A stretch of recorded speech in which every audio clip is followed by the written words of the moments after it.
ملكت أيمانكم كتاب الله عليكم وأحل لكم ما وراء ذلكم أن تبتغوا بأموالكم محصنين غير مسافحين. الحمد نحمده ونستعينه ونستغفره ونعوذ بالله من شرور أنفسنا ومن سيئات أعمالنا من يهده الله فلا مضل له ومن يضلل له فلا هادي له أشهد أن لا إله إلا الله وحده لا شريك له وأشهد أن محمدا عبده ورسوله أما بعد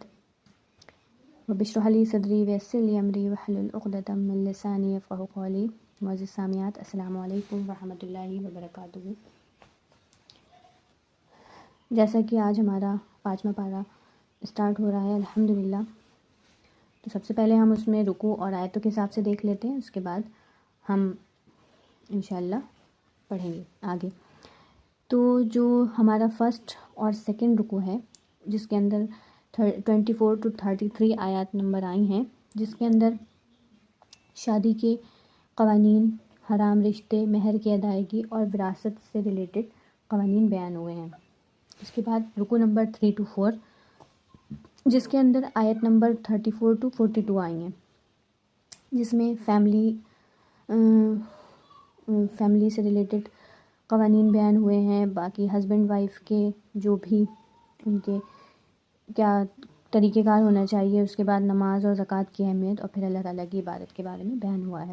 رکوع نمبر 5 to 6 میں، جس کے اندر آیتیں آئی ہیں 43 to 57، جس کے اندر مسافروں کے لیے نماز میں جو چھوٹ بیان کی گئی ہے، امانت کی حفاظت اور عدل و انصاف اور قرآن کو ماننے کی ہدایت جس میں آئی ہے. پھر رکوع نمبر 7 to 8 میں، جس کے اندر آیت نمبر 58 to 70 تک ہے، جس میں اپنے جو حکمران ہیں ان کی اطاعت کے بارے میں، اور پھر اللہ اور رسول کی طرف لوٹنا، پھر منافقوں یعنی جو ڈول فیس پرسنالٹیز ہوتی ہیں ان کا کیریکٹر بیان کیا گیا ہے. پھر رکوع نمبر 9 to 11 میں، جس کے اندر آیت نمبر 71 سے 104 تک جو کیا ہے رکوع، جس میں جہاد، اللہ کی راہ میں اسٹرگل، اور پھر جنگ کے قوانین، اور پھر ڈر کے ماحول میں کس طریقے سے نماز ادا کرنا چاہیے، اور پھر منافقوں سے کس طریقے سے آپ اپنے آپ کو بچائیں، ان سے پرہیز کس طریقے سے اپنے آپ کو سیف کرنا ہے، اس کے بارے میں آیا ہے. پھر رکوع نمبر 12 to 14 میں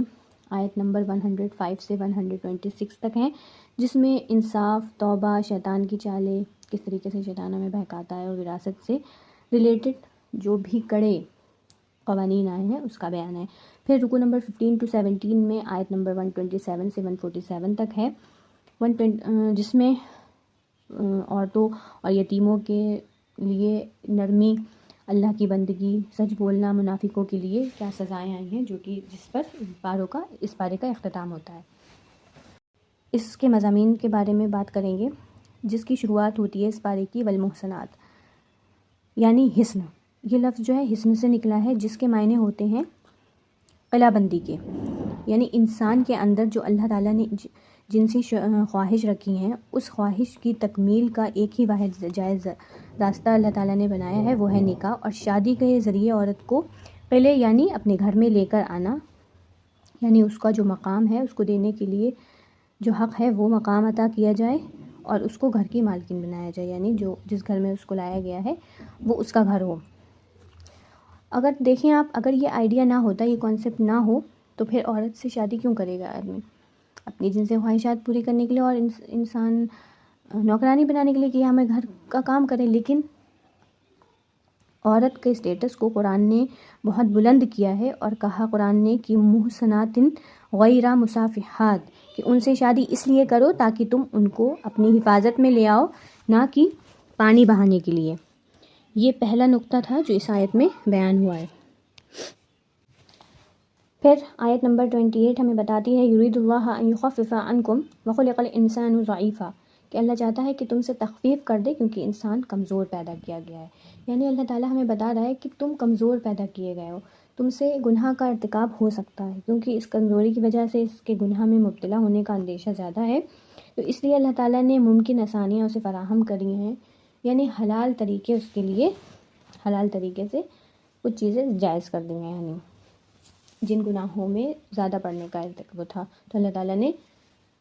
نکاح کو جائز کر دیا کہ نکاح کر کے تم اپنی تمام گناہوں سے بچ سکتے ہو۔ پھر آگے مضامین میں بہت سے قوانین اللہ تعالیٰ نے بیان کیے ہیں کہ ہیومن بیہیویئر مارکیٹ میں کیسا ہونا چاہیے، رائٹ فل ارننگ یعنی حلال اور حرام روزی میں فرق، اور حلال روزی کیسے کریں، باطل طریقے سے ایک دوسرے کا مال نہ کھائیں، یہ گناہ کا راستہ ہے۔ پھر بہت سارے بیہیویئر ڈسپلن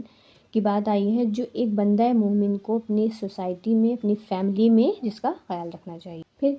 آیت نمبر ہمیں بتاتی 29، یا ایھا الذین آمنوا لا تأکلوا اموالکم بینکم بالباطل الا ان تکون تجارۃ عن تراض منکم ولا تقتلوا انفسکم ان اللہ کان بکم رحیما، کہ اے ایمان والو اپنے آپس کے مال ناجائز طریقے سے نہ کھاؤ، مگر یہ کہ خرید و فروخت جو ہے وہ تمہاری آپس کی رضامندی سے ہو، اور اپنے آپ کو قتل نہ کرو۔ یہاں پر اس سے مراد خودکشی بھی ہو سکتی ہے کیونکہ وہ کبیرہ گناہ ہے، اور ارتکاب معصیت بھی جو ہلاکت کا باعث ہے، اور کسی مسلمان کو قتل کرنا کیونکہ اس کا قتل کسی مسلمان کو قتل کرنا بھی ایسا ہے جیسے اپنے آپ کو قتل کیا گیا ہو۔ اور پھر فیملی انسٹیٹیوشن میں مرد کا جو رول ہے وہ ایڈمنسٹریٹر کا ہے، جو کہ آیت نمبر 34 میں ہے نا، الرجال قوامون علی النساء، کہ مرد کو اللہ تعالیٰ نے گھر کا قوام بنایا ہے۔ پھر میاں بیوی کے درمیان اگر اس بات کا اختلاف ہو جائے کہ عورت کا دل کہیں اور لگا ہوا ہو یا پھر اس کے کیریکٹر میں کوئی غلطی پائی جاتی ہو، تو ایسے میں میاں بیوی کیا کریں تفسیر سے بیان کیا گیا ہے۔ ان سے اگر کسی نشوز کا سرزد ہو جائے، یعنی واللاتی تخافون نشوزہن، تو ہے نا خاندان کا نظام ٹوٹ جائے گا کسی، یا پھر اس کا دل کہیں اور مائل ہو جائے گا، تو اس خاندان کے نظام کو بچانے کے لیے مرد کیا کرے، یا پھر دونوں کی طرف کے بڑے اور ذمہ داران کیا کریں، یہ بھی بتایا گیا ہے، جو کہ آیت نمبر 34 ہمیں بتاتی ہے کہ مرد عورتوں پر حاکم ہیں اس وجہ سے کہ اللہ تعالیٰ نے ایک دوسرے پر فضیلت دی ہے، اور اس وجہ سے کہ مردوں نے اپنے مال خرچ کیے ہیں۔ بس نیک فرما بردار عورتوں کے بارے میں بتایا گیا ہے کہ جو نیک اور فرما بردار عورتیں ہوتی ہیں وہ خادم کی عدم موجودگی میں بحفاظت الہی نگہداشت رکھنے والیاں ہوتی ہیں، اور جن عورتوں کی نافرمانی اور بد دماغی کا تمہیں خوف ہو تو انہیں نصیحت کرو۔ یعنی اگر عورت نافرمان ہو جائے تو اس صورت میں عورت کو سمجھانے کے لیے سب سے پہلے نصیحت کا بتایا گیا ہے، پھر دوسرے نمبر پر ان سے وقتی اور عارضی علیحدگی اختیار کرو۔ جو سمجھدار عورتیں ہوں گی ان کے لیے یہ بہت بڑی تنبیہ ہے، اور اس سے بھی نہ سمجھیں تو پھر ہلکی سی مار کی اجازت ہے، ہلکی سی مار کی، لیکن یہ مار واحشانہ اور ظالمانہ نہ ہونا چاہیے جیسا کہ جاہل لوگوں کا طریقہ ہے۔ اللہ تعالیٰ اور اس کے رسول نے ان کی اس ظلم کی اجازت کسی بھی مرد کو نہیں دی ہے۔ اگر وہ اصلاح کر لیں اس کے بعد، یعنی سدھر جائیں، تو پھر راستہ تلاش نہ کرو، یعنی مار پیٹ نہ کرو، تنگ نہ کرو انہیں، مطلب پھر اس کے بعد پریشان نہ کرو، یا پھر طلاق نہ دو۔ گویا طلاق بالکل آخری مرحلہ ہے، جب کوئی اور چارہ باقی نہیں رہے تو آپ طلاق دیں، ورنہ طلاق کو اللہ تعالیٰ سخت ناپسند کرتا ہے۔ لیکن مرد جو ہوتے ہیں وہ بعض دفعہ اس حق کو بہت ناجائز طریقے سے استعمال کرتے ہیں، اور ذرا سی بات میں فوراً طلاق دے دیتے ہیں نا، اور اپنی زندگی بھی برباد کرتے ہیں، عورتوں کی بھی اور بچوں کی بھی، تو اس سے اجتناب کرنا چاہیے۔ پھر معاشرتی قوانین میں تفصیل سے بیان کیا گیا ہے کہ والدین، رشتہ دار، پڑوسی، یا جو ذرا دیر کو آپ کے پڑوسی بنتے ہیں، ذرا دیر کے پڑوسی ہیں، آپ کے گھر، آپ کے شاپ پر کوئی آ کر بیٹھ گیا، یا پھر آپ کے ساتھ کوئی سفر کر رہا ہے، تو ان کے ساتھ حسن سلوک کا حکم آیا ہے، جو کہ آیت نمبر 36 میں ہے کہ وَاعْبُدُوا اللَّهَ وَلَا تُشْرِكُوا بِهِ شَيْئًا وَبِالْوَالِدَيْنِ إِحْسَانًا وَبِذِي الْقُرْبَى وَالْيَتَامَى وَالْمَسَاكِينِ وَالْجَارِ ذِي الْقُرْبَى، اور ایسی ہی آیت چلتی رہتی ہے جس میں سب سے پہلے اللہ تعالیٰ کی عبادت کرو، اس کے ساتھ شرک نہ کرنے کی تنبیہ اللہ تعالیٰ کر رہا ہے، اور اس کے فوراً بعد ماں باپ کے ساتھ حسن سلوک، رشتہ داروں اور یتیموں اور مسکینوں سے، قرابت دار، ہمسایہ، تمام، اور جو تمہارے نوکر ہیں، غلام ہیں، ان کے ساتھ، سب کے ساتھ حسن سلوک کا اللہ تعالیٰ ہمیں حکم دے رہا ہے۔ اور پھر اللہ تعالیٰ یہ بھی فرما رہا ہے ان اللہ لا یحب من کان مختالا فخورا، کہ یقیناً اللہ تعالیٰ تکبر کرنے والوں اور شیخی خوروں کو پسند نہیں کرتا۔ یعنی فخر، غرور اور تکبر اللہ تعالیٰ کو سخت ناپسندیدہ ہے، بلکہ ایک حدیث میں یہاں تک آتا ہے کہ وہ شخص جنت میں نہیں جائے گا جس کے دل میں رائی کے دانے کے برابر بھی کبر ہو۔ اس کے بعد پھر یہ کہ انسانی جو عقل ہوتی ہے وہ اللہ تعالیٰ نے سب سے سپریم بنائی ہے اور انسانی شخصیت کی اصل پہچان اس کی عقل سے ہوتی ہے۔ اس لیے اگر عقل معروف ہو جاتی ہے تو شخصیت بہت متاثر ہوتی ہے۔ اسی لیے اسلام میں نشے کو حرام قرار دیا ہے، اور نشہ بندی جو ہے وہ اسٹیجز کے حساب سے کی گئی ہے، جیسے نماز سے دور رہو جب تم نشے میں ہو، جو کہ آیت نمبر 43 ہمیں بتا رہی ہے کہ یا ایھا الذین آمنوا لا تقربوا الصلاۃ وانتم سکارى حتی تعلموا، کہ اے ایمان والو جب تم نشے میں ہو تو نماز کے قریب بھی نہ جاؤ جب تک کہ تم اپنی بات کو نہ سمجھو۔ یہاں پہ کہنے کا مقصد یہ ہے کہ انسان کو اگر نشے میں ہوگا، اس کا دماغ کام نہیں کرتا، اسے پتہ ہی نہیں ہوگا کہ ہم اللہ تعالیٰ سے کہہ کیا رہے ہیں، مانگ کیا رہے ہیں، تو اللہ تعالیٰ کہتا ہے کہ تم نماز جب ادا کرو جب تم مکمل طریقے سے اپنے ہوش و حواس میں ہو، پھر حالت جنابت میں نماز کے قریب نہ جاؤ جب تک کہ غسل نہ کر لو۔ پھر اس بارے میں آگے چل کر یہود کو اللہ تعالیٰ نے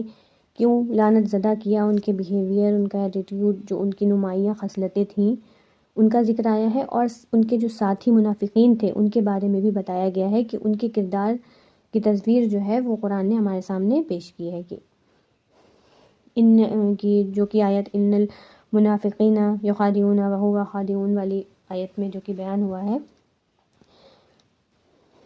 کہ نماز کے لیے اٹھتے ہیں تو کسمساتے ہوئے اٹھتے ہیں، بے دلی کے ساتھ اٹھتے ہیں، اور اگر نماز میں، کیونکہ اگر نماز میں نہیں جائیں گے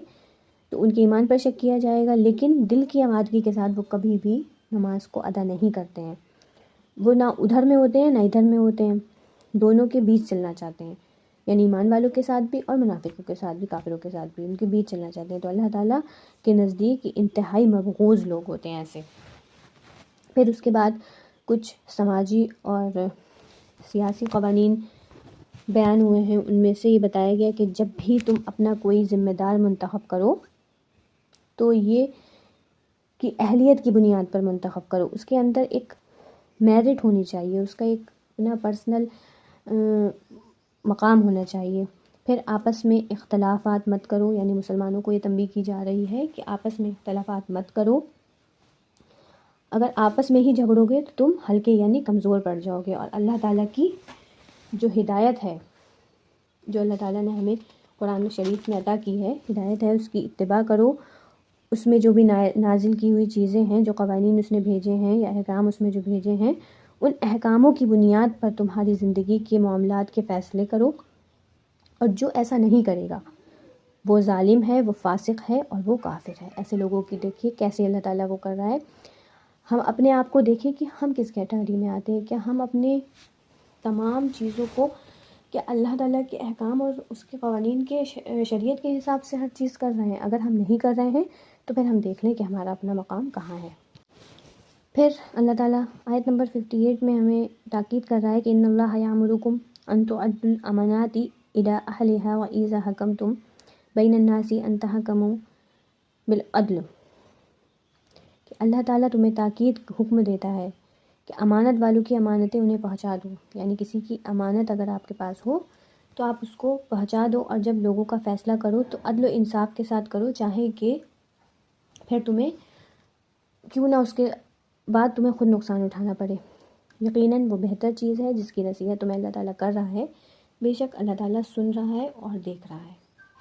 پھر اس کے بعد مظلوم کے حق میں مسلمانوں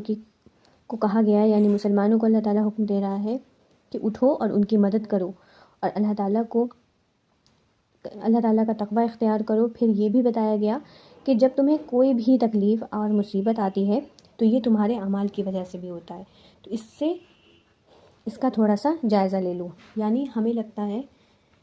کہ ہمارے اوپر اگر کوئی پریشانی اور تکلیفیں آ رہی ہیں تو اللہ تعالیٰ ہمیں ٹیسٹ کر رہا ہے۔ بے شک اللہ تعالیٰ خود کہتا ہے کہ میں مومنوں کو ٹیسٹ کرتا ہوں، ان کو پریشانی اور آزمائشوں میں ڈال کر، لیکن کبھی بعض دفعہ ایسا ہوتا ہے کہ کچھ غلطیاں، کچھ گناہ ہم سے ایسے ہوتے ہیں جو ہم جان بوجھ کر رہے ہوتے ہیں، یا پھر کسی کے ساتھ عدل و انصاف نہیں کر رہے ہوتے ہیں، تو اس وجہ سے بھی ہمارے پر پریشانی آ سکتی ہے، کیونکہ اللہ تعالیٰ ہمیں دنیا میں ہی دکھا سکتا ہے تو ہمیں اپنا جائزہ لینا چاہیے کہ کہیں ہم اس کیٹیگری میں تو نہیں ہیں، کہیں ہم تو کچھ ایسا نہیں کر رہے ہیں کہ جو ہمارے پر پریشانی اور مصیبت ہے وہ ہمارے اعمال کی وجہ سے تو نہیں ہے۔ پھر جو ہماری سماجی زندگی میں بھی حکم بہت اہم ہے کہ قتل نہ کرو اور نمازوں کا اہتمام کرو، یہاں تک کہ تم میدان جنگ میں بھی باجماعت نماز پڑھو۔ باجماعت نماز کا بہت زیادہ اہمیت۔ پھر آیت نمبر 101 ہمیں بتا رہی ہے کہ جب تم سفر میں جا رہے ہو تو تم پر نمازوں کے قصر کرنے میں کوئی گناہ نہیں ہے۔ اگر تمہیں ڈر ہو کہ کافر تمہیں ستائیں گے تو یقیناً کافر تمہارے کھلے دشمن ہیں، اللہ تعالیٰ میں فرما رہا ہے۔ یعنی اس حالت میں سفر میں نماز قصر کرنے یعنی 2 گانا ادا کرنے کی اجازت دی جا رہی ہے۔ اگر تمہیں ڈر ہو کہ جو کافر ہیں وہ تمہیں پریشان کریں گے، ستائیں گے، تو تم اپنی نماز کو اس طریقے سے ادا کر سکتے ہو۔ یہاں پر اللہ تعالیٰ ہمیں چھوٹ عطا کر رہا ہے۔ اور پھر اگلی آیت میں وَإِذْ كُنْتُمْ فِيهِمْ فَأَقَمْتَ لَهُمُ الصَّلَاةَ فَلْتَقُمْ، جو کہ آیت نمبر 102 ہے۔ اور جب تم ان میں سے ہو اور ان کے لیے نماز کھڑی ہو تو چاہیے کہ ان کی ایک جماعت تمہارے ساتھ، یعنی نماز با جماعت پڑھنے کی ایک تو وہ کی گئی ہے تاکید کہ اگر جنگ میں بھی ہو تو بھی با جماعت نماز پڑھو، اور کس طریقے سے پڑھو کہ ایک جماعت تمہارے ساتھ اپنے ہتھیار لیے کھڑی ہو، پھر جب تم سجدہ کر چکے تو یہ ہٹ کر تمہارے پیچھے آ جائے اور وہ دوسری جماعت جس نے نماز نہیں پڑھی ہے وہ آ جائے اور تیرے ساتھ نماز ادا کرے اور اپنا بچاؤ کرو اور اپنے ہتھیار لیے رہو۔ کافر چاہتے ہیں کہ کسی طرح تم اپنے ہتھیاروں اور اپنے سامان سے بے خیر ہو جاؤ تو وہ تم پر اچانک جو ہے دھاوا بول دے۔ یعنی تو جنگ میں کس طریقے سے نماز با جماعت ادا کرنا ہے اس کا بھی اللہ تعالیٰ نے طریقہ بتایا ہے۔ یا پھر اس آیت میں صلاۃ الخوف کی اجازت بلکہ حکم دیا جا رہا ہے۔ صلاۃ الخوف کے معنی ہے خوف کی نماز، یعنی ڈر میں جو انسان نماز پڑھتا، اس وقت مشروع ہے جب مسلمان اور کافر فوجیں ایک دوسرے کے مقابل جنگ کے لیے تیار کھڑی ہوتی ہیں اور ایک لمحے کی بھی غفلت مسلمانوں کے لیے جو ہے خطرناک ثابت ہو سکتی ہے۔ ایسی حالت میں اگر نماز کا وقت ہو جائے تو صلاۃ الخوف پڑھنے کا حکم ہے، جس کی مختلف صورتیں حدیث میں بیان کی گئی ہیں، جیسا کہ اوپر ابھی آیا ہے کہ ایک جماعت جو ہے اپنے ہتھیار لیے کھڑی رہے، پھر جب وہ پڑھ چکے تو اس کے پیچھے آ جائیں اور پھر ان کو پڑھوا دیں۔ تو با جماعت نماز پڑھنے کی کتنی زیادہ فضیلت ہے کہ اگر آپ جنگ میں بھی ہوں تب بھی آپ با جماعت ہی نماز پڑھیں۔ پھر اللہ تعالیٰ سے مغفرت چاہتے رہو، اور کچھ غلطیاں ہو جاتی ہیں یا پھر بہت بڑے ہم سے گناہ کا ارتکاب ہو جاتا ہے تو ان سب پر اللہ تعالیٰ سے مغفرت چاہتے رہو۔ اور یہ بھی کہا گیا ہے کہ آپس میں مطلب ایک دوسرے سے نہ لڑو، کھانا پوسی نہ کرو، اور جو کوئی بات کہنی ہے وہ اوپنلی مطلب کہہ دینا چاہیے، کسی کے پیٹھ پیچھے بات نہیں کرنا چاہیے۔ یتیموں کے مال کی حفاظت کے لیے وعید آئی ہے، اور عدل کے اللہ تعالیٰ مسلمانوں سے فرما رہا ہے کہ عدل کے علمبردار بنو۔ جیسا کہ اس خلاصے سے ہمیں معلوم ہوتا ہے کہ قرآن جو ہے نا society, politics, economics, individual life یا پھر فیملی لائف، ان سب چیزوں میں تقسیم نہیں ہے، الگ الگ تقسیم نہیں کرتا ہے، بلکہ جو ہے سب ایک ہی یونٹ ہے، اور ایمان لانے کے بعد سب پر امپیکٹ ہوتا ہے۔ یعنی جب ہم ایمان والے ہوں گے تو ہماری ہر زندگی، یعنی ہماری باہری زندگی ہو، ہماری پرائیویٹ لائف ہو، ہر چیز پر امپیکٹ پڑتا ہے۔ تو زندگی کے تمام گوشے جو ہیں اللہ تعالیٰ کے قوانین کے ذریعے سدھر سکتے ہیں اگر ہم قرآن سے ہدایت لیں۔ اور پھر جس کے اختتام پر یہ بھی مضمون بیان ہوا ہے کہ تمہیں اپنی دشمن کی شناخت ہونی چاہیے اور شیطان کو پہچاننا چاہیے۔ اور پھر آخر میں کچھ چیزیں ہماری رہنمائی کے لیے جو مجھے لگتا ہے میں دوبارہ آپ کو بتا دوں کہ جو کہ آیت نمبر 31 میں بیان ہوا ہے کہ اگر تم بڑے بڑے گناہوں سے بچتے رہو گے تو اللہ تعالیٰ تمہارے چھوٹے چھوٹے گناہ معاف فرما دے گا۔ تو ہمیں جو بڑے گناہ ہیں، جو کبیرہ گناہ ہیں، ان سے ہمیں اپنے آپ کو بچانا چاہیے۔ تو بے شک اللہ تعالیٰ غفور الرحیم ہے، ہمارے جو چھوٹے چھوٹے گناہ ہوں گے اللہ تعالیٰ وہ ہم سے دور کر دے گا۔ اور پھر ہمیں آیت نمبر 48 سکھاتی ہے کہ اللہ کے ساتھ اگر کوئی شرک کرتا ہے تو شرک کی معافی نہیں ہے، جو کہ آیت نمبر 48 اور 112 میں بھی بتا رہی ہے ہمیں کہ اللہ تعالیٰ خود فرما رہا ہے کہ شرک کو اللہ تعالیٰ معاف نہیں کرے گا۔ پھر اللہ تعالیٰ نے نماز با جماعت پڑھنے نماز کی تاکید کہ نماز پڑھنا ہے ہر حال میں، آپ چاہے سفر میں ہوں، چاہے جنگ میں ہوں، کہیں بھی ہوں، جیسا کہ پچھلی پارے کی بھی آیتوں میں آیا تھا، نماز کی پابندی کی اس میں اہمیت بتائی گئی تھی، نماز کی اہمیت بتائی گئی تھی، تو نماز ہمیں کسی حال میں نہیں چھوڑنی ہے۔ اور پھر آیت نمبر 102 سے جو ہمارے لیے ہدایتیں ہیں کہ جو منافقین کی نماز کیسے اللہ تعالیٰ نے بتائی ہے کہ جب یہ نماز پڑھتے ہیں تو کاہلی کے ساتھ نماز پڑھتے ہیں اور بہت دیر کسمراتے ہوئے اٹھتے ہیں، تو ہمیں دیکھنا ہے کہ کہیں ہمارے اندر تو یہ صفت نہیں ہے کہ ہم بھی تو اپنی نمازوں میں کاہلی اور ان سب چیزوں کو نہیں کرتے ہیں، تو ہمیں چاہیے کہ ہم اپنی ان عادتوں کو بدلیں اگر ہمارے اندر ہے، اور بہترین طریقے سے نماز کی ادائیگی کریں۔ اللہ تعالیٰ سے دعا ہے کہ قرآن کی ایک ایک آیت، اس پارے کی ایک ایک آیت جو کچھ ہم نے سنا ہے، پڑھا ہے، اس پر عمل کرنے کی توفیق عطا فرمائے۔ اور اس پارے سے ہمیں جو میں آپ کو شارٹ ڈیٹیل میں بتا دیتی ہوں کہ جو ہمارے لیے سبق ہیں، ایک تو یہ کہ عدل و انصاف، کیونکہ اللہ تعالیٰ انصاف کا حکم دیتا ہے، چاہے فیصلہ اپنے حق میں ہو یا نہ ہو، چاہے آپ کا خود کا اس میں نقصان ہو رہا ہو، پھر بھی آپ کو عدل و انصاف کے ساتھ فیصلہ کرنا ہے۔ حلال اور حرام کی پہچان بتائی گئی ہے۔ پھر واطیع اللہ واطیع الرسول، اطاعت رسول صلی اللہ علیہ وسلم کی اطاعت کی تاکید کی گئی ہے کہ نبی صلی اللہ علیہ وسلم کی اطاعت دراصل اللہ کی اطاعت ہے، اور سنت رسول ہمارے مکمل رہنمائی ہے۔ اگر آپ نبی صلی اللہ علیہ وسلم کی سنتوں پر چلیں گے تو ہم خود بخود اللہ تعالیٰ کی رہنمائی میں آ جائیں گے۔ پھر منافقین سے ہوشیاری بتائی گئی ہے کہ دوغلے رویوں سے بچنے کا درس دیا گیا ہے۔ ایمان جو ہے عمل سے ثابت ہوتا ہے، صرف دعویٰ کافی نہیں ہے ایمان کے لیے، کیونکہ اللہ تعالیٰ بہت بہت ٹیسٹ کرتا ہے، تو ہمیں اپنے ایمان میں اللہ تعالیٰ سے دعا کرنی چاہیے کہ اللہ تعالیٰ ہمیں اپنے ایمان میں اول درجے کا کر دے۔ پھر جہاد کا صحیح تصور بتایا گیا ہے کہ ظلم کے خلاف کھڑے ہوں اور کمزوروں کی ہمیشہ مدد کریں، اس کا حکم دیں، لوگوں کو برائی سے روکیں، دین کی حفاظت کے لیے قربانی کا جذبہ ہونا چاہیے انسان کے اندر۔ پھر دنیا کی حقیقت اللہ تعالیٰ نے بتائی ہے کہ دنیا عارضی ہے، یہ اصل کامیابی اور آخرت نہیں ہے، مطلب دنیا عارضی ہے لیکن اصل کامیابی جو ہے وہ ہماری آخرت میں ہے۔ صبر اور شکر اور تقوی اختیار کرنے کی تلقین آئی ہے۔ پھر برائی سے روکنا، بھلائی کا حکم دینا، جیسا کہ اللہ تعالیٰ نے بیان کیا ہے کہ تم نے ایک جماعت ہے، کنتم خیر امت، پچھلی سپارے کی آیت میں بھی آئی تھی، اور امت کی ذمہ داری ہے کہ معاشرے کو پاک رکھے، یعنی تمام مسلمانوں کی ذمہ داری ہے کہ وہ برائیوں سے اس معاشرے کو پاک رکھے، غریبوں کی مدد کرے، کمزوروں کے ساتھ کھڑا رہے، عدل و انصاف کا فیصلہ کرے۔ اور سچا ایمان وہی ہے جو کردار، عدل، اطاعت رسول صلی اللہ علیہ وسلم اور تقوی کی صورت میں ظاہر ہے۔ اللہ تعالیٰ ہم سب کو سننے سے زیادہ عمل کرنے کی توفیق عطا فرمائے۔ وآخر دعوانا ان الحمد للہ رب العالمین وما علینا الا البلاغ۔ السلام علیکم ورحمۃ اللہ وبرکاتہ۔